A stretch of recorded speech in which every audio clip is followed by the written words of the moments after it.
Thank you, Acting Speaker, and I rise, of course, to also support the Service Victoria Amendment Bill of 2024, and it is a bill that is all about us modernising and streamlining the way in which Victorians can continue to access and engage with government services, resources and supports in an increasingly digitised world. And, Acting Speaker, we don't have to cast our minds too far back to remember a time when most of our interactions as community members had with governments and non-government services were largely conducted in person or over a counter. For myself, I do fondly remember my early years growing up and accompanying my mum for a walk down the bustling Sydney Road shops in Coburg during the late 80s and early 1990s, where she would conduct most of our family's affairs along the strip. She would drop by the local bank branch with her bank book in tow to withdraw the funds needed for the shopping trip ahead, not an Apple iPhone or wallet in sight. We would then stop by the Australia Post Office to mail some letters or pay some bills with the money she'd just withdrawn, long before the days of email or BPay. We'd swing by the local Medicare office if there was a health-related matter or refund she had to finalise, again, long before any Medicare app or health refund app. We'd then stop by the local butcher, fruit shop and fresh food market with my mum closely inspecting all the produce she was about to purchase in cash, well before the days of click and collect or Uber Eats. If she had an opinion and wanted to vent about a local issue, she could pop by the then local member's office at number 3 Munro Street, Coburg, who was then Bob Hawke, to vent her grievances, to Bob's welcoming and sympathetic electorate officer, Mimi Tamburino. But unlike the previous examples, my mum and others can still do that because Mimi is my electorate officer. Or if we had to pay the car rego of my dad's red VK Holden Commodore, we would head into the then landmark Vic Roads buildings in Lygon Street, Carlton. And while many of these interactions now seem like a rarity and not the norm, especially for Gen X, Gen Y and Gen Z increasingly, the reality is it wasn't that long ago when the vast majority of our interactions as a community with government and non-government services were done in person. But fast forward to 2024 and of course digital technology has fundamentally changed the way in which we all live, work, shop, travel, connect with family, friends and interact with each other. With digital technology now touching almost every aspect of our lives. And whilst there are tremendous advantages associated with the ongoing evolution of this technology, including for business workers and the general community, which this bill will continue to facilitate, I'm also very passionate about ensuring that we, as we become more digitised as a world and a community, that no Victorian is left behind, whether particularly from a migrant or culturally, linguistically or other diverse communities. Because just like my mum used to enjoy her Sydney Road outings almost 4 decades ago, she, like many of her contemporaries who migrated here from non-English speaking backgrounds of Italy, Greece, Turkey, Lebanon and many other parts of the world, simply do not have the digital literacy capacity or access to technology that many of us have been raised with and take for granted. And to this very day, her and many in her community age bracket prefer that approach.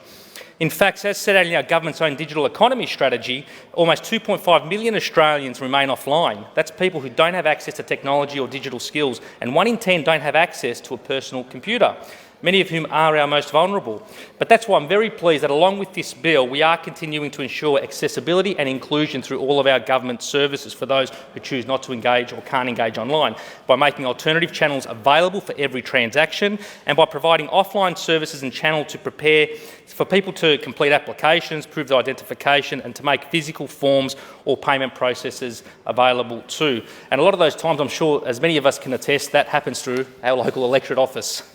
But Speaker, as the COVID-19 pandemic taught us anything, it is that many parts of our economy and community can work and function in a more hybrid, flexible and sustainable manner too. Prior to the COVID pandemic, 19% of people chose not to engage with government services online, and now that's down to 8%.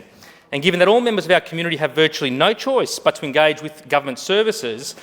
we have to move as a state towards enhancing our digital service offerings across the public sector and services. And as set out in the Victorian Government's digital transformation strategy, we're working towards this through 3 pillars: by creating a better, fairer and more accessible services across government, building a digital-ready public sector and fostering a thriving, broader digital economy that will create jobs. And one of the key pillars in this strategy, of course, is Services Victoria, which this bill is all about today. People have completed more than 1 billion transactions through Services Victoria, including QR code check-ins during the pandemic, but also paying car regos, ambulance subscriptions, vouchers, cashbacks to help reduce the cost of living. And customer satisfaction is reported to be more than 95%, with the most common feedback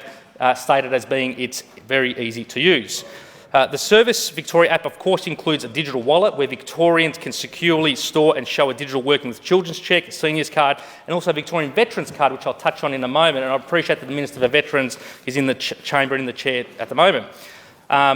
And as part of this approach, of course, we need to keep evolving, and that's why the government did create and establish the Department of Government Services earlier this year to oversee the ongoing evolution of the app, which now provides for 100 different government service offerings for the community. And this bill will continue to make it even easier and simpler for Services Victoria to deliver digital services by providing a more flexible and principle-based legislative framework by streamlining customer services through the Service Victoria app and process. And parts of the bill that are quite significant in this regard include the bill broadening the definitions of the Act to include the definition of a customer service function, the bill amending the list of Service Victoria's functions to be more principles-based so that the platform can deliver more innovative bundled services, and the bill also helps reduce back-office administration across government departments that is currently contained in the Act. It will enable more flexible options to identify verification and allow Victoria to align with Commonwealth trusted digital identity frameworks. And the bill harmonises, of course, information management requirements while still remaining subject to the Privacy and Data Protection Act of 2014. But Speaker, as I said, one aspect of the bill that I'm particularly passionate about relates to the role of Services Victoria and in how it will continue to support our veterans community by facilitating access to the new Victorian Veterans Card. In one of my previous roles, I had the absolute pleasure of being the Veterans Advisor, as was the now member for Lara in this chamber, to the former Victorian Veterans Minister, John Aaron, who was just here earlier today, as we know. And it was a particularly enjoyable and humbling experience to work alongside Minister Aaron to travel the state and advocate on behalf and meet with so many veterans across every community and corner of this beautiful state.